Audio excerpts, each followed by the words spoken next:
तो नमस्कार मेरे प्यारे साथियों, कैसे हैं आप। आइए आज हम शुरुआत करते हैं मध्य प्रदेश पटवारी का 12 दिसंबर 2017 का सेकंड शिफ्ट का जो पेपर है उसको।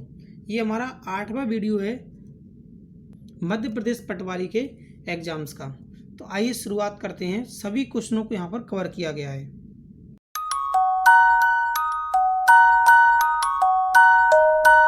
डियर एस्पिरेंट्स, आज हम बहुत ही बेहतरीन तरीके से इन सवालों को सीखने वाले हैं। आइए शुरू करते हैं।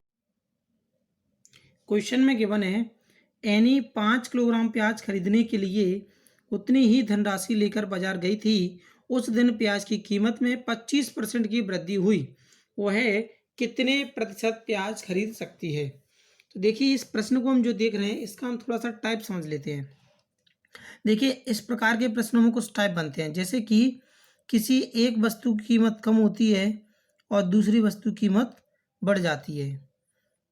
तो इस प्रकार का एक टाइप बनता है हमारा। दूसरा टाइप बनता है, पहली वस्तु की कीमत बढ़ती है तो दूसरी की कम हो जाती है। तीसरा टाइप बनता है हमारा, पहले की कीमत बढ़ती है दूसरी की कीमत भी बढ़ती है। और चौथा टाइप बनता है, पहले कीमत घटती है और दूसरी कीमत भी घटती है। तो ये 4 टाइप बनते हैं। लेकिन इन सब से हट करके एक टाइप बनता है वो जहाँ पर इनके खर्चों में कोई बदलाव ना हो। जैसे कि अगर आपकी कीमत बढ़ गई है तो हम क्या करेंगे, उसकी खपत में कमी कर देंगे, लेकिन खर्चा हमारा कैसा रहेगा, बराबर। खर्चा जैसे पहले जितना होता था उतना ही रहेगा। या इसका दूसरा टाइप क्या बनता है, यदि रेट कम हो गया है तो हम आर्टिकल ज़्यादा खर्च करने लगेंगे, आर्टिकल ज़्यादा खाने लगेंगे, यानी खर्चा हमारा फिर भी क्या रहेगा, बराबर रहेगा। इन कंडीशनों में चारों में खर्चे में अलग अलग बदलाव होते रहते हैं, लेकिन यहाँ पर खर्चा नहीं बदलना चाहिए। तो ये हमारे जनरली 6 टाइप के प्रश्न बनते हैं। तो देखिए, पहला प्रश्न जो दे रखा है वो इस टाइप में है। क्या? इस वाले में यहाँ पर जो हम क्वेश्चन को देख रहे हैं कि 5 किलोग्राम प्याज खरीदने के लिए गई, लेकिन रेट में कितने की वृद्धि हो गई, 25% की। तो हम ये कह सकते हैं कि 100 रुपये का रेट था उसका, अब कितना हो गया, 125। लेकिन हम चाहते हैं वापस से कितना करना, 100। तो कितना कम कर दिया हमने, 25 कितने पर, 125 पर, क्योंकि हम आर्टिकल तो उतने का ही खरीद पाएंगे ना जितने हमारे पास रुपए होंगे। आपने माना कि 100 रुपये लेकर हम गए, अब रेट 25% बढ़ गया तो 25 रुपये का कम करवाओगे आप। तो 25 पर उसने कम कर दिया, कितना, 125 पर कम कर दिया 25। सॉल्व किया, दिया गया 5 और 5 से डिवाइड किया, आंसर आ गया 20%। तो इसका करेक्ट आंसर है ऑप्शन नंबर ए। आशा करते हैं आप इन प्रश्न को समझ पाए होंगे मेरे प्यारे दोस्तों। आइए अब चलते हैं हम अगले प्रश्न की ओर। प्यारे साथियों, इस क्वेश्चन में हमें गिवन है, एक पतलून और एक कमीज की शुरू में 400 रुपये और 300 रुपये में बेचा गया। ये इसका स्टार्टिंग सेलिंग प्राइस है। लेकिन अमित ने पतलून को 40% की छूट पर, यानी 40% की छूट पर 40% का क्या किया, डिस्काउंट। इसका हम 40% निकालते हैं तो 10% का मान हमारा जो निकल कर आएगा 40, तो 40% का मान निकल कर आएगा कितना, 160। यदि आपको निकालना नहीं आता है तो आप ऐसे निकाल सकते हैं, 400 गुणा 40/100। 2 जीरो से 2 जीरो कैंसिल किया, गुणा कर दिया तो कितना आया, 160। इसी प्रकार से फिर प्रश्न में बोला गया कि कमीज पर कितने का डिस्काउंट दिया गया, 55% का। तो इसका हम 55% निकालते हैं। तो जैसे ही हम 55% निकालेंगे तो ये निकल कर आएगा हमारा कितना, 150। इसका 55% निकालते हैं तो 3 गुना किया तो 165। तो मेरे प्यारे साथियों, हम समझ पा रहे होंगे कि डिस्काउंट हमें कितने का मिल गया, 160 रुपये का और 165 रुपये का। तो बचत हमारी टोटल कितनी हो गई, हम देख पा रहे हैं कि हमारी जो बचत हुई है वह हो पाई है 325 रुपये की। कितने पर, हम पहले आर्टिकल खरीद कर ला रहे थे कितने में, 400 + 300 700 रुपये में। तो हमने देखा कि 700 पर 350 बचा लिया गया, सॉल्व कर दिया गया, ऐसे 2 जीरो से 2 जीरो कैंसिल, 7 से डिवाइड कर दिया गया, तो ये चला गया 46 सही 3/7%। तो हम ये समझ पाए कि हमारा करेक्ट आंसर है ऑप्शन नंबर 3, क्योंकि उसने इन डिस्काउंटों के चलते अपने मूल्य में जो बचत की है वो 46 सही 3/7% की है। तो प्यारे साथियों, समझ पाए होंगे आप इस क्वेश्चन को। आइए चलते हैं अब नेक्स्ट क्वेश्चन की ओर। प्यारे दोस्तों, इस क्वेश्चन में हम देख पा रहे हैं कि हमें गिवन है x square plus 2x upon x plus 2। हम देख पा रहे हैं इसे सॉल्व करने के लिए सबसे पहले हम इसमें कॉमन निकालेंगे, क्या, एक्स जब कॉमन निकाल दिया गया तो हमारे पास बचा x plus 2 upon x plus 2। जब इस वाले पार्ट को हमने इससे कैंसिल कर दिया तो हमारा वैल्यू क्या निकल कर आया, केवल एक्स, और यही हमारा करेक्ट आंसर है। बहुत ही आसान प्रश्न था ये हमारा बीजगणित से। आइए चलते हैं अब नेक्स्ट क्वेश्चन की ओर।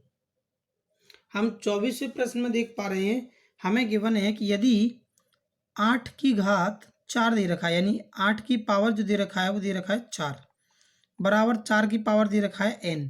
हमें n का मान ज्ञात करना है, कितना आएगा। तो इसके लिए हम सबसे पहले क्या करते हैं, ये जो लिखा हुआ है 8 की घात 4, तो इसको हम 2 की पावर में तोड़ देते हैं। तो हम समझ पा रहे हैं 8 को हम क्या लिख सकते हैं, 2 की पावर 3, ऊपर लिखा हुआ है 4, तो 3 का 4 गुना कितना हो गया हमारा 12। समझ पाए कि नहीं, नहीं है तो इधर दिखा देता हूँ मैं। ये 2 की पावर 3 और ये 4 लिखा हुआ है, तो 3 का 4 गुना किया तो कितना आ गया 12। इसी प्रकार से इस बात को हम क्या लिख सकते हैं, 2 की पावर 2 और गुणा में n लिखा हुआ है तो n। अब हम जानते हैं यदि आधार एक जैसे होते हैं तो घातों को हम क्या करते हैं, बराबर में लिख देते हैं। तो 12 बराबर 2n, इसको इससे डिवाइड किया तो n का मान कितना आ गया 6, जो कि ऑप्शन नंबर 3 पर गिवन है। मेरे प्यारे साथियों, अगर आपको हर एक क्वेश्चन समझ आ रहा है तो सबसे पहले वीडियो को लाइक करें और शेयर करें अपने उन स्टडीज़ के ग्रुप में जहां आप जैसे और भी स्टूडेंट्स तैयारियां कर रहे हैं, और बड़े ही ध्यान से अपनी तैयारी को करते रहें। तो आइए चलते हैं अब अगले प्रश्न की ओर। क्वेश्चन में हमें गिवन है समलंब ए बी सी डी में ए बी बराबर सी डी, ये वाला मान और ये वाला मान कैसा है, बराबर है। यदि ऊंचाई 3 इकाई है, हम देख पा रहे हैं ये वाली हाइट जो इसकी 3 दे रखी है, और तब हमें पूछा गया है कि इसका परिमाप क्या होगा। तो मेरे प्यारे साथियों, जैसा कि हम देख पा रहे हैं कि अगर मैं यहाँ पर भी एक डॉटेड लाइन डाल दूँ, तो अगर ये 8 सेंटीमीटर दे रखा है तो ये भी यहाँ से यहाँ तक का पार्ट कितना हो जाएगा, 8। अब मेरे पास 8 सेंटीमीटर और बचा होगा, तो यहाँ मैंने लिख दिया 4 सेंटीमीटर, तो ये भी पार्ट कितना रहा होगा, 4 सेंटीमीटर। अब मैं देख पा रहा हूँ कि यहाँ अगर मैं पाइथागोरस प्रमेय लगा दूँ तो ये हमारा लंब हो गया कितना, 3, आधार हो गया 4, तो कर्ण कितना आएगा, 5। जैसा कि हम ट्रिपलेट से जानते हैं, जो छात्र ट्रिपलेट नहीं जानते उन्होंने पाइथागोरस प्रमेय का नाम जरूर सुना होगा। तो आप कर्ण जानते होंगे, कर्ण का मान ज्ञात कर सकते हैं। आधार दे रखा है, लंब दे रखा है, तो हम कर्ण का मान बड़ी आसानी से निकाल सकते हैं, क्योंकि कर्ण का स्क्वायर बराबर लंब का स्क्वायर प्लस आधार का स्क्वायर। इस बात को हम यहाँ वैल्यू को पुट कर देते हैं, लंब किसी को भी मान लें, 3 को मान लें, आधार इसको मान लें, तो ये हो गया कितना हमारा, 3 का स्क्वायर 9, ये हो गया 16, दोनों को जोड़ दिया रूट 25 आएगा, स्क्वायर को हटाने पर तो ये आएगा मान कितना, 5। तो हम इतना समझ पाए कि ये वाला मान कितना मिल गया हमें, 5। तो मेरे प्यारे छात्रों, ये बताएं आप, अगर ये 5 मिला है तो ये भी कितना होगा, 5 होगा। तो अब हम इसका आराम से परिमाप निकाल सकते हैं। भाई, परिमाप निकालने के लिए किसी भी आकृति के लिए हमें ज़्यादा परेशान नहीं होना है। क्यों? क्योंकि हम बहुत अच्छे से जानते हैं, अगर मैं ए पॉइंट पर खड़ा हूँ और ए से होते हुए बी सी डी और वापस ए पर आ जाऊँ, तो मेरा पूरा का पूरा एक राउंड लग जाएगा, इसका पूरा का पूरा। और राउंड लगाने को ही हम क्या कहते हैं, पेरीमीटर या परिमाप कहते हैं। जैसे कि ये दे रखा है हमें कितना, 5, 8, 5 और 16। तो यहाँ मैंने जोड़ दिया 13, 13 5 हो गया 18, 18 के अंदर 16 जोड़ दिया तो आंसर आया 34, जो कि ऑप्शन नंबर 3 पर गिवन है। तो मेरे प्यारे साथियों, आप इस क्वेश्चन को बड़ी ही आसानी से समझ पाए होंगे। आइए चलते हैं अब नेक्स्ट क्वेश्चन की ओर। प्यारे साथियों, इस क्वेश्चन में हम देख रहे हैं, क्वेश्चन में गिवन है कि एक वर्ग का क्षेत्रफल क्या होगा यदि इसका विकर्ण 4√2 सेंटीमीटर हो। तो सबसे पहले मैंने एक वर्ग का यहाँ चित्र बना दिया, जैसा कि आप देख पा रहे हैं। तो वर्ग का विकर्ण ये होता है, और इस विकर्ण का मान हमें दे रखा है 4√2, और वर्ग के विकर्ण का सूत्र हम जानते हैं क्या होता है, भुजा √2। ये हमारे वर्ग का विकर्ण होता है। और जबकि इस प्रश्न में क्या दे रखा है, 4 इंटू √2, तो √2 से √2 काट दिया तो भुजा का मान जो मिला मुझे, क्या मिला, 4 सेंटीमीटर।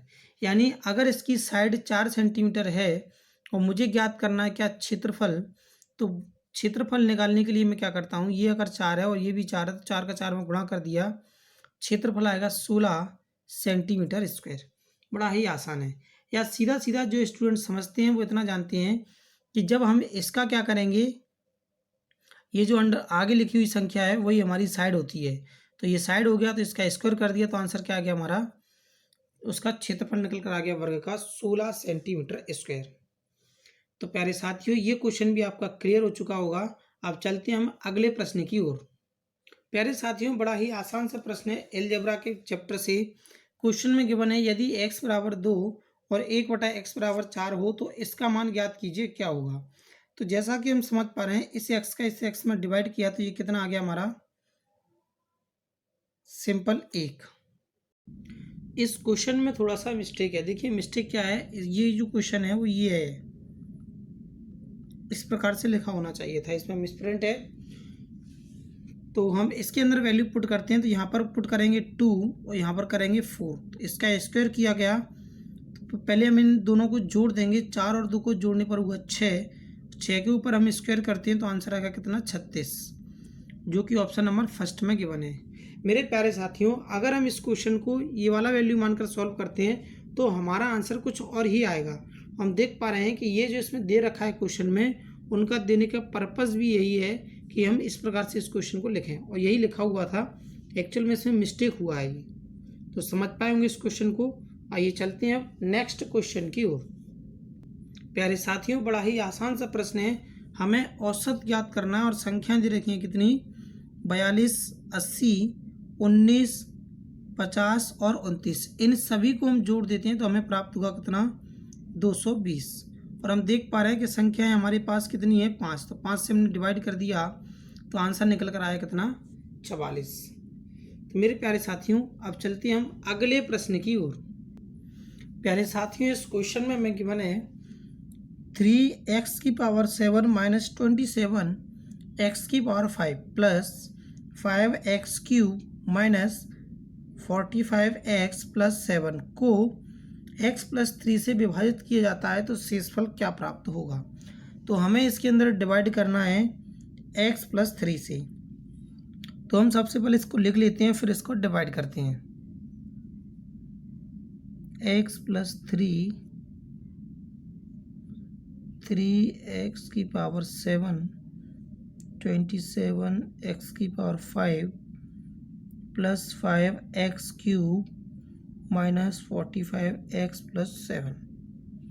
तो मेरे प्यारे साथियों इसको सॉल्व करने से पहले हमें ये पता होगा कि इसको जब सॉल्व किया जाता है तब ध्यान ये रखना होता है हमें कि जब हम इसे सॉल्व कर रहे हैं तो ये वाली संख्या और ये वाली संख्या एक जैसी हमें प्राप्त होनी चाहिए।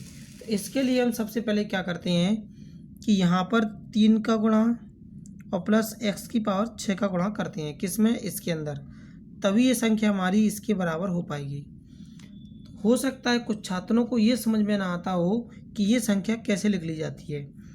तो देखिए जो नहीं जानते हैं वो ऐसा कर सकते हैं, हम ये बनाना चाहते हैं क्या, 3x की पावर 7 किसके द्वारा, x, तो x से हमने डिवाइड किया तो क्या प्राप्त होगा, ये पावर 1 है और ये पावर कितना है 7, तो माइनस डिवाइड करने पर हमें प्राप्त होगा 3x की पावर 6। इतना समझ पाए होंगे। देखिए ध्यान से समझना होगा, ये बहुत ही बेहतरीन क्वेश्चन है और थोड़ा सा अच्छा भी क्वेश्चन है। तो प्यारे साथियों थोड़ा सा धैर्य रख के समझें, आपको पूरा का पूरा प्रश्न समझ आने वाला है। तो सबसे पहले मैंने इसका इसमें मल्टीप्लाई किया तो मुझे प्राप्त हुआ 3x की पावर 7 प्लस, और इसका मल्टीप्लाई जब इसमें किया गया तो ये प्राप्त होगा 9x की पावर 6, और मैं इसे माइनस कर देता हूँ। अब जैसे ही मैंने माइनस किया तो ये वाला पार्ट कैंसिल हो गया और ये वाला पार्ट जो है मुझे एज इट इज़ मिलेगा, बट साइन माइनस का लग जाएगा, x की पावर 6, और ये जो ऊपर दे रखा है वह भी मेरा एज इट इज़ आ जाएगा, क्या आएगा, माइनस का 27 और x की पावर 5, और अदर पार्ट भी आ जाएंगे लेकिन मुझे ज़रूरत नहीं है फ़िलहाल। अब मैंने ये देखा कि ये वाला और ये वाला पार्ट एक जैसा होना चाहिए, तो इसके लिए मुझे क्या ज़रूरत है, सबसे पहले मुझे चाहिए 9, तो ये 9 आ गया। फिर देख पा रहा हूँ x की पावर 6 है और यहाँ पर कितना है 1, तो x की पावर मैंने 5 का मल्टीप्लाई कर दिया। तो अब इसका मल्टीप्लाई इस पूरे के पूरे समीकरण में आगे वाले में करते हैं, तो ये प्राप्त होगा मुझे माइनस का 9x⁶ माइनस 27x⁵। और जैसे ही मैंने इसे सॉल्व किया देख पा रहे हैं ये वाला पार्ट पूरा का पूरा कैंसिल हो चुका है। अब मेरे पास क्या बचा हुआ है, अब मेरे पास बचा हुआ है 5x⁵ माइनस 45x और प्लस 7। तो मेरे प्यारे साथियों अब इसको और इसको इक्वल करने के लिए हमें देख पा रहे हैं कि आगे क्या चाहिए 5 और फिर x², क्योंकि यहाँ क्यूब है तो मुझे x का मल्टीप्लाई करना है। तो 5x² का मल्टीप्लाई मैंने इस वाले इक्वेशन में किया तो 5x⁵ और इसका मल्टीप्लाई 3 में किया तो 15x² और इसको मैंने अब माइनस कर दिया। देख पा रहे हैं ये माइनस होगा, ये प्लस, ये वाला पार्ट पूरा कट जाएगा और ये मुझे प्राप्त होगा बचने के बाद कितना 15x², सॉरी ये प्लस का बचेगा क्योंकि हमने जब इसका मल्टीप्लाई इसमें किया तो प्लस मिलेगा। अब ये मुझे माइनस का प्राप्त होगा, कितना माइनस का 15x² और साथ में देख पा रहे हैं माइनस का 45x और प्लस का 7। तो मेरे प्यारे साथियों अब हम देख पा रहे हैं लास्ट स्टेज में यहाँ पर इसको और इसको इक्वल करना है। इसके लिए मुझे ज़रूरत कितने का पड़ रहा है अब माइनस का 15 का, माइनस के 15x का। तो जैसे ही मैंने इसका मल्टीप्लाई इसमें किया तो ये आ गया मेरे पास माइनस का 15x² और फिर मल्टीप्लाई किया तो माइनस का 45x और कुछ भी नहीं। तो मैं देख पा रहा हूँ कि यहाँ पर ये वाली संख्या कट गई है और अब रिमाइंडर बचा है मेरे पास केवल कितना 7 और यही मेरा करेक्ट आंसर है जो कि ऑप्शन नंबर 2 में गिवन है। प्यारे साथियों अगर आपको ये प्रश्न समझ नहीं आया है तो आप एक बार फिर से इस वीडियो को देख लें, तो ये पूरा का पूरा प्रश्न देख लें और आराम से समझ लें, आपको समझ आ जाएगा। देखिए प्यारे दोस्तों मैं आपको बताऊं कुछ प्रश्न ऐसे होते हैं एग्जाम्स के अंदर जो क्या है छोड़ने के लिए आते हैं। मान लीजिए इस प्रश्न में आप शुरुआत कर देते हैं और आपने ऐसा प्रश्न कभी नहीं किया है या कभी थोड़ा बहुत किया भी है जिसको आप देख पा रहे हैं। सबसे पहली बात तो यहाँ क्यों छोड़ना था इस क्वेश्चन को मैं आपको बता दूं। पावर में आप देख पा रहे हैं 7 है और यहाँ 5 है, यानी कि ये क्वेश्चन थोड़ा सा लंबा जाने वाला है। तो ऐसे प्रश्न अगर एग्जाम्स के अंदर आते हैं तो आपको छोड़ देना ही बेस्ट है, क्योंकि अगर आप ऐसे प्रश्न को पकड़ करके रुक जाते हैं, जैसे कि ये प्रश्न क्रमांक हमें 20वें ये हमें मिला हुआ है, एक सेकेंड कितना क्वेश्चन क्रमांक है देख लूँ जरा मैं, 29वां। तो प्यारे साथियों अगर आप देख पा रहे हैं 29वें प्रश्न को यदि आप 5 मिनट दे देते हैं तो आगे आने वाले प्रश्नों को आप समय नहीं देख पाएंगे।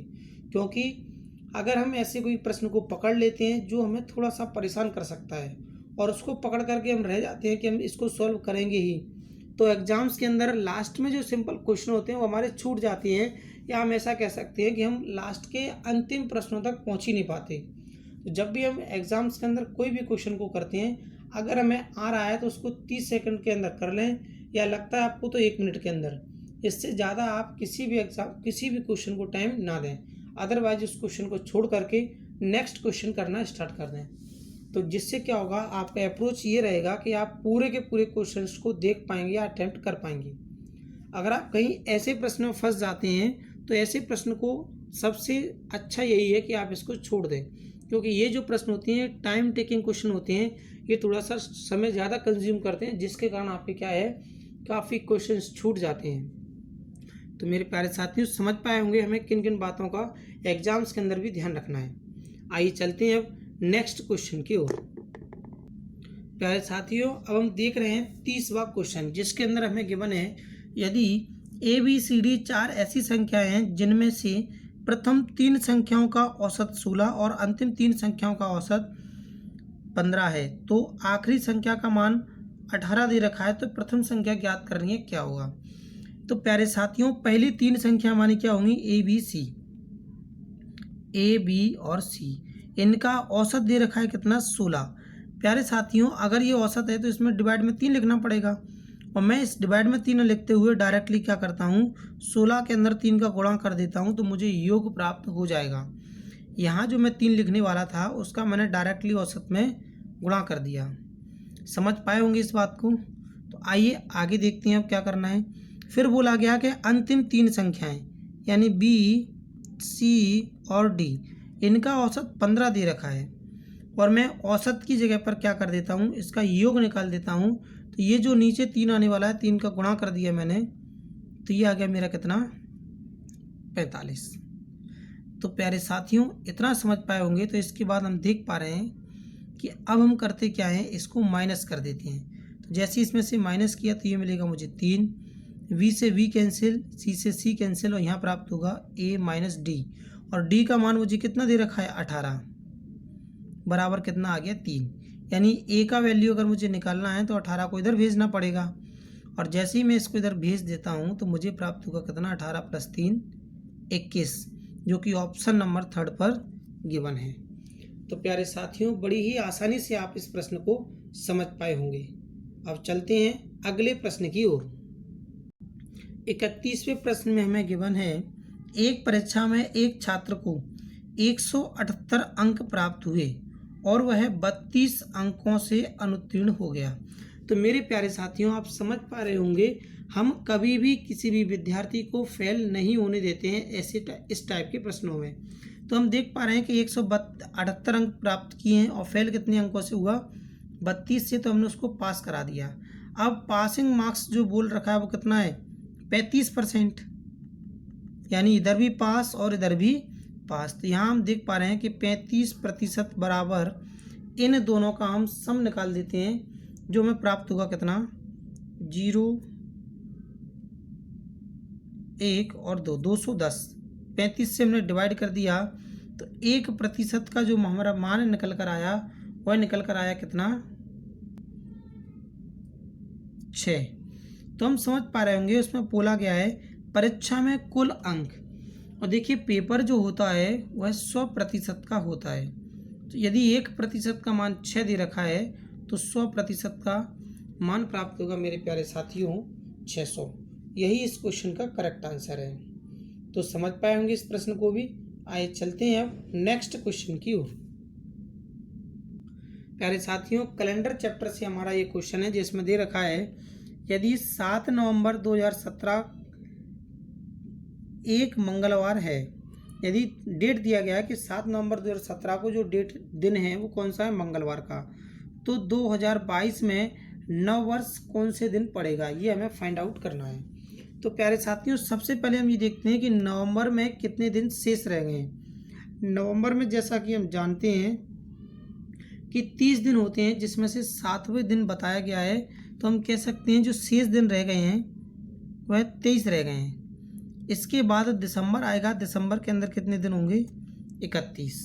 तो यहाँ से हम ये समझ पाए कि 23 दिन ये रहे और 31 दिन ये रहे। इसके बाद जो डेट आने वाली है वह आएगी 1 जनवरी 2018। तो सबसे पहले हम ये चेक करते हैं कि 1 जनवरी 2018 को कौन सा दिन पड़ने वाला है। तो यहाँ इसको ज्ञात करने के लिए हमें जो भी दिनों की संख्या प्राप्त होती है उसमें हम 7 से डिवाइड कर देते हैं। तो इसमें यदि मैं 7 से डिवाइड करूँ तो 7 का 3 गुना 21, यानी 2 शेषफल इधर बच गया, इधर डिवाइड किया तो 3 इधर बच गया। तो हम ये समझ पा रहे हैं कि मंगलवार में 5 दिन जोड़ने पर हमें जो दिन प्राप्त होगा वो कौन सा दिन प्राप्त होगा। जैसे कि हमें मंगलवार दे रखा है तो ये मंगलवार जो है इसमें हमें 5 दिन जोड़ना पड़ेंगे। तो हम रविवार पर पहुँचे तो ये हमारा वर्ष का अंतिम दिन होगा, लेकिन हमें 1 जनवरी का निकालना है, तो यहाँ पर क्या पड़ेगा हमारा, सोमवार। या मेरे प्यारे साथियों आप ये भी कह सकते हैं कि 5 के अलावा हम 6 दिन जोड़ सकते थे, या 6 दिन जोड़ने की जगह हम 1 दिन पीछे भी जा सकते हैं, -1 कर दें या फिर प्लस का 6 कर दें।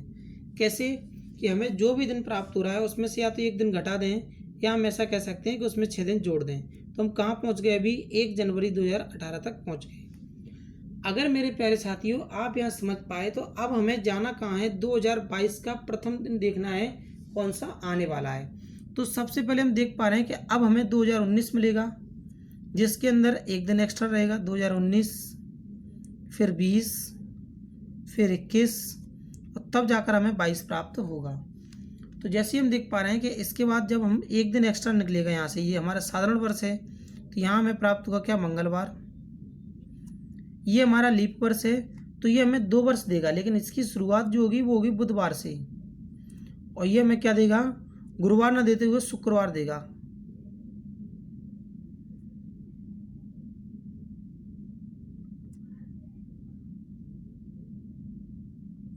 शुक्रवार क्यों देगा, क्योंकि इसका फरवरी जो है 29 दिन का पड़ा होगा, तो ये 2 दिन एक्स्ट्रा निकलते हैं जो अगले दिन को फॉरवर्ड कर देते हैं। और फिर उसके बाद हम देख पा रहे हैं कि 2022 जैसे ही आएगी, तो वहाँ जो दिन का पहला जो 1 जनवरी को दिन आएगा, नववर्ष जब आएगा, तो वहाँ क्या रहेगा, हमारा शनिवार का दिन प्राप्त होगा। और यही हम देख पा रहे हैं कि हमें कहाँ दे रखा है, ऑप्शन के अंदर दे रखा है जो शनिवार दे रहा है। देखिए मेरे प्यारे साथियों, ये जो चैप्टर है आपने अगर पढ़ा होगा तब आप इसको समझते हैं तो बहुत आसानी से समझ पाते हैं, अन्यथा इस चैप्टर में आपको थोड़ी सी परेशानी हो सकती है। मैंने इसको आपको इस तरीके से इसलिए समझाया है क्योंकि हो सकता है आप इस वीडियो को देख रहे हैं, आपने चैप्टर पढ़ा हो, या आपके अलावा कोई और स्टूडेंट देखता है उसने ना पढ़ा हो, तो यहाँ पर मुझे सबको एक साथ लेकर चलना है, इसलिए मैंने इस मेथड से समझाया है जिससे आपको ये आसानी से समझ आ सके। तो प्यारे साथियों, आप समझ पाए होंगे इस चैप्टर को, इस क्वेश्चन को। आइए चलते हैं नेक्स्ट क्वेश्चन की ओर। प्यारे साथियों, 33वें प्रश्न को जो दिया गया है वो हमने जो शुरुआत में 6 टाइप पढ़े थे, उनमें से देखिए टाइप रिपीट है। कैसा कि पहले भी वृद्धि हो रही है, फिर दोबारा से भी वृद्धि हो रही है, कि एक सिनेमा घर की सीटों में 25% की वृद्धि की जाती है। तो 25% को हम क्या लिख सकते हैं, 1/4, यानी पहले सीटें अगर 4 होंगी तो अब सीटें कितनी कर दी गई हैं, 5 कर दी गई हैं। उनके टिकट की लागत में भी कितने की वृद्धि होगी, 10% की, यानी 10% का फ्रैक्शन वैल्यू होता है 1/10। अगर पहले 10 रुपये किराया था तो अब कितना कर दिया, 11 रुपये। हम देख पा रहे हैं गुणा करने पर ये 40 प्राप्त होगा और ये 55 प्राप्त होगा। तो प्रश्न में बोला गया है कि उसकी कुल आमदनी में कितने प्रतिशत की वृद्धि हो गई है। हम देख पा रहे हैं कि पहले 40 रुपये कमाते थे, आज 55 रुपये कमा रहे हैं, यानी 15 रुपये ज़्यादा कमाने लगे, कितने पर, 40 पर, और गुणा कर दिया हमने कितने से, 100 से। तो 0 से हमारा 0 कट गया, 2 से और काट दिया है, कह सकते हैं 20 से काट दिया हमने, तो ये चला गया हमारा कितनी बार, 8 बार, और ये चला गया हमारा 5 बार, और इन दोनों का गुणा कर दिया तो ये आ गया 75/8। हम इसका इसमें डिवाइड कर देंगे तो कितना मिल जाएगा हमें, 37.5%। या हम इसको ऐसे भी काट सकते थे कि 5 से काट देते, 5 से तो इधर बचता 3, इधर बचता 8, और इस 100 से हम बोलते ही नहीं, तो 3/8 का फ्रैक्शन वैल्यू होता है कितना, 37, सही 1/2% या 37.5%, जो कि ऑप्शन नंबर 3 पर गिवन है। तो मेरे प्यारे साथियों, इस क्वेश्चन को भी आप समझ पाए होंगे। अब चलते हैं हम नेक्स्ट क्वेश्चन की ओर। इस क्वेश्चन में हमें गिवन है, 1 वर्ष पहले ए और बी की आयु का जो संबंधित अनुपात था वह था 3:4। ये वर्तमान से 1 वर्ष पहले का है, किसका, ए अनुपात बी का। फिर बोला गया कि यह 5:6, 1 वर्ष के बाद कितना होगा, 5:6, और प्लस का 1 वर्ष बाद मैं देखता हूँ तो 5:6 हो जाता है। तो वर्तमान का अनुपात, वर्तमान में बी की आयु क्या होगी, ये हमें ज्ञात करना है। तो मेरे प्यारे साथियों, आप समझ पा रहे होंगे यहाँ से यहाँ तक का जो अंतर है वह कितने वर्षों का है, 2 वर्षों का अंतर है, क्योंकि 1 वर्ष पहले और 1 वर्ष बाद। और हम देख पा रहे हैं कि वास्तव में कितने यूनिट का अंतर है, 2 यूनिट का। तो 2 यूनिट बराबर 2 वर्ष है, तो 1 यूनिट का मान जो निकाला गया वो कितना आया, 1 वर्ष। यदि मैं 1 का मल्टीप्लाई 4 में कर दूं तो कितना प्राप्त होगा मुझे, 4। तो यानी आज से 1 वर्ष पहले वी की आयु 4 वर्ष थी, तो वर्तमान में आने के लिए मैंने 1 वर्ष और जोड़ दिया, तो मुझे इसकी आयु प्राप्त होगी कितनी, 5 वर्ष। तो प्यारे साथियों, आप समझ पाए होंगे कि वी की जो वर्तमान आयु प्राप्त हुई है वह 5 वर्ष प्राप्त हुई है, जो कि ऑप्शन नंबर 4 पर गिवन है।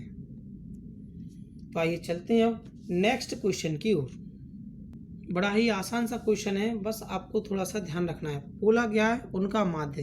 देखिए, माध्य बोला जाए या औसत बोला जाए, दोनों बातें एक ही हैं। हम इन सभी संख्याओं को जोड़ लेते हैं तो हमें सम प्राप्त होगा कितना, 490। भाई आपको जोड़कर देख लेना है, और जैसे ही आप जोड़कर देखते हैं इसका 490 सम प्राप्त होगा, और डिवाइड कर देना है कितने से, 10 से, क्योंकि टोटल विद्यार्थी कितने हैं, 10, और डिवाइड कर दिया हमने तो आंसर आ गया कितना, कि उनके प्राप्तांकों का अंक जो निकल रहा है वो कितना निकल रहा है, 49, जो कि ऑप्शन नंबर सेकंड पर गिवन है।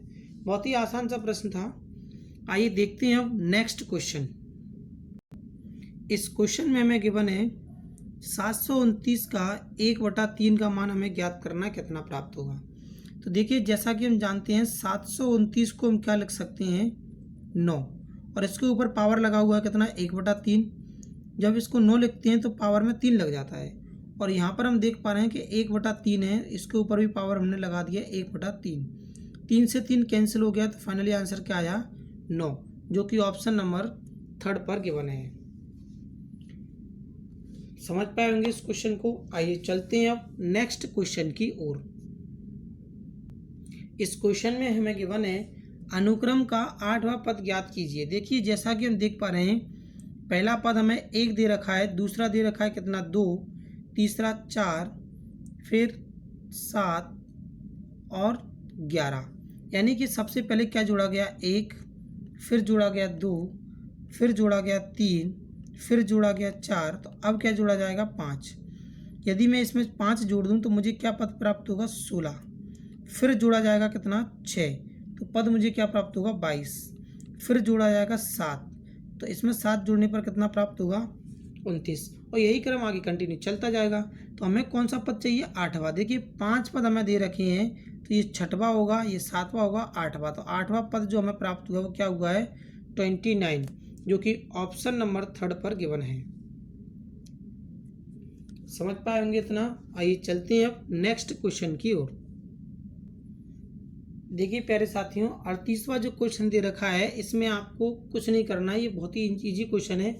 इसको मैं क्या करवाऊँ, देखिए यहाँ आसानी से इन दोनों को पहले माइनस कर देना है। जैसे आप माइनस करेंगे तो हमें प्राप्त होगा 4103, और इधर हमारा एज इट इज़ लिखा हुआ है।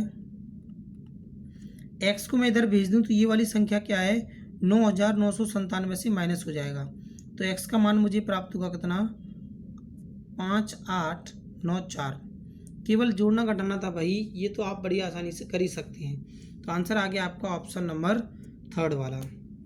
अब चलते हैं हम 39वें क्वेश्चन की ओर।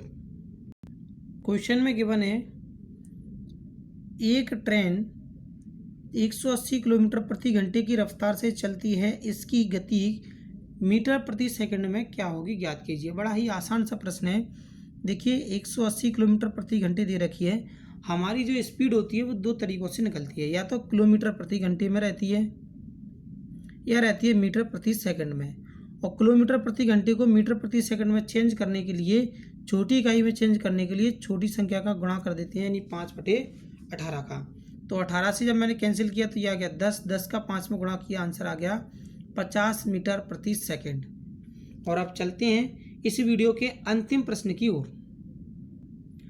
इस क्वेश्चन में हमें गिवन है कि यदि 6 साल के लिए साधारण ब्याज मूलधन के 30% के बराबर है। भाई 6 वर्षों में जो हमें ब्याज मिला है वह मूलधन को यदि मैं मान लूँ, प्रिंसिपल को यदि मैं 100 मान लूँ, या 100% हमारा प्रिंसिपल होता है, तो जो मुझे ब्याज मिला हुआ है वो 30% के बराबर मिला हुआ है। तो कहने की बात ये निकल कर आती है कि 1 वर्ष में जो ब्याज के रूप में राशि मिलेगी वह कितना मिलेगी, 5%। तब प्रश्न में पूछा गया कि कितने वर्षों के बाद, यानी x वर्ष के बाद मूलधन के बराबर होगा। देखिए मुझे जो ब्याज मिलने वाला है, ये जो ब्याज है इसको 100% बनाना है, तो कितने का गुणा कर दें हम, तो यहाँ गुणा कर देते हैं हम कितने का, 20 का। तो आंसर आ गया कितना, 20 वर्ष। या कह सकते हैं 5 से हमने डिवाइड किया 100 में, तो हमें कितना प्राप्त होगा, 20 वर्ष। और यही हमारा करेक्ट आंसर है, जो कि ऑप्शन नंबर सेकंड पर गिवन है। तो मेरे प्यारे साथियों, अगर आपको वीडियो पसंद आया तो लाइक करें, शेयर करें, और यदि आप इस चैनल को पहली बार देख रहे हैं तो चैनल को सब्सक्राइब कर लें, क्योंकि आपको हर एक प्रकार के पेपरों का वीडियो सबसे पहले अपडेट हो जाएगा और प्राप्त हो जाएगा। तो मिलते हैं नेक्स्ट वीडियो में, तब तक के लिए थैंक यू, साइन आउट।